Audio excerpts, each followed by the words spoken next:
Long story, I'm gonna try to make it short. The girls are already fighting. And I think it's time for me to jump in the ring with my story. Now, at the end of this, I could be wrong. You will be the judge and you tell me. But it started exactly a decade ago. A decade ago. Uh, Now, I think you guys all know that I grew up singing in a choir.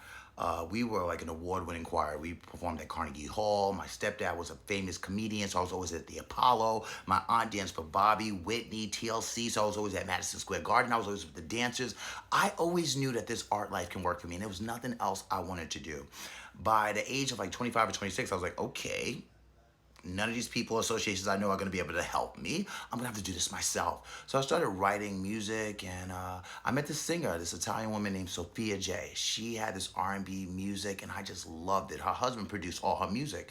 So at some point, I introduced myself to Sophia. We become like kind of cool. She notices my sense of fashion, and she was like, hey, why don't you be my stylist? And that was my first job, probably in 2007, styling her for her photo shoots and her performances at Madison Square Garden, like all this stuff. And her husband, nigga was still charging me like $700 a song, but I would get on the Amtrak at Penn Station, go to New Jersey, record my songs for like 13 hours, and then come back home. And I did this for about a year, and we came up with some really great songs. But and Jay would hold me to the fire. He was like a church guy, so I would go to that studio like, I gotta smoke to get in the movie. He'd be like, nah, you're not smoking.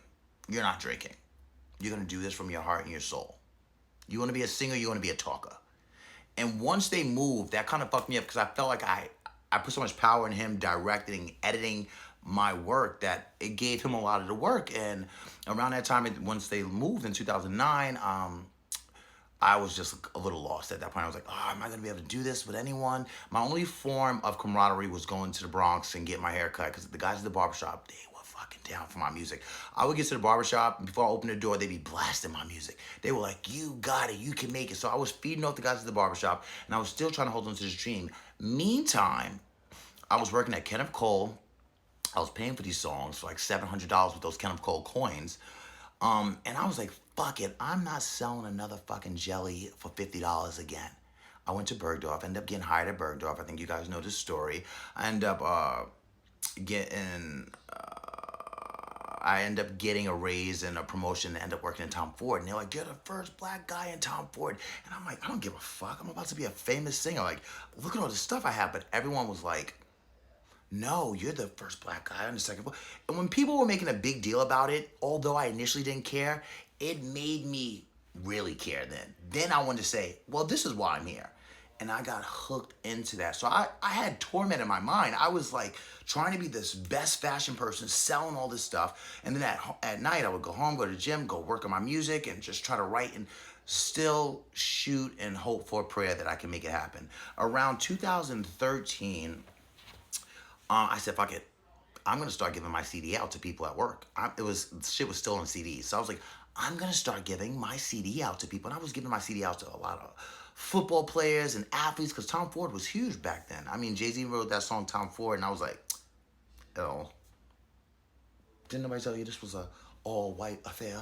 I mean, I was on that. I was just like, look at this man doing this song for this money grab using Tom Ford's name. Meanwhile, I was deep in there selling millions of dollars. So I felt, even at that time, so confident, which was so wild. Well, anyway, in like 2013, I think a lot of the songs I wrote was like me mirroring other artists and like, girl, I love you, and girl, love me, and trust me, and I love you, blah, blah, blah, blah, blah. And then one day I was like, you know what? I think about songwriting, and it has to come from a real place. When it comes from a real place, people can feel those real emotions. They can feel those real feelings. And I thought, I want to do a fucking gay song. I want to do a song so gay because there's a fucking lot of hip gay lingo. And I thought that I could bridge this gap of hip hop and this type of gay, slingy, sassy music. And I came up with a song called Face. The song was called Face. Only checking for the bad bitches.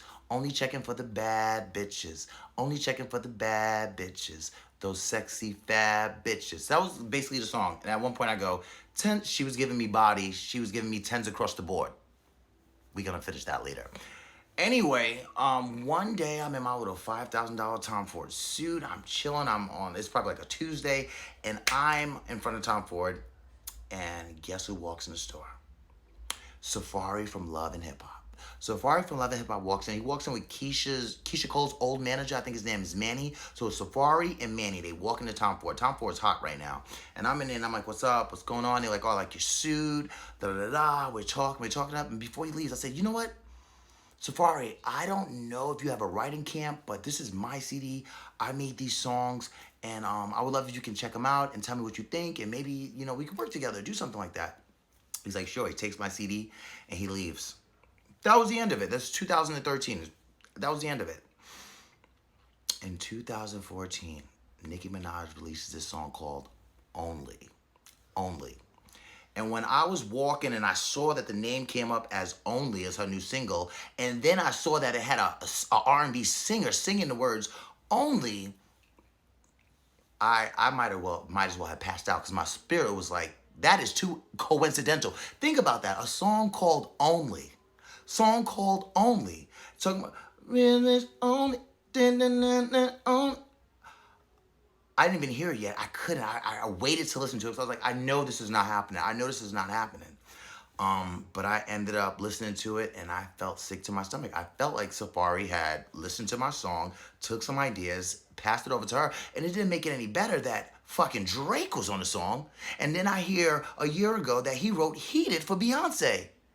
Face card never declines, my God. 10, 10, 10s across the board. That's some gay-ass literature. 10s across the board? Face card never declines? I wrote this song in 2013. Now I'm going to play it for y'all because my time is running out. And I want y'all to tell me if this sounds like a connection that I made up in my mind or there's some fucking weird shit going on. There's some weird shit going on. I don't care. There's some weird shit going on. So this is the song, guys. Oh my God. Let's see.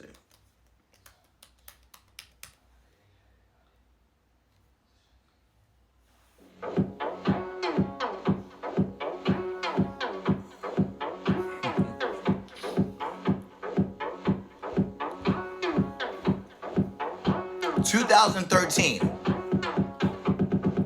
She was giving me things.